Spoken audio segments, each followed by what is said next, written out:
અને વર્ષોના વેણ પડ્યા હોય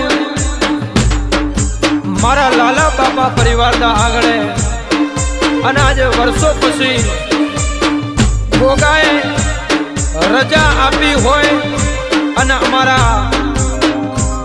ભુવાજી રામા બાપુના ગોગા મહારાજના લાલા બાપાના પરિવારમાં આજે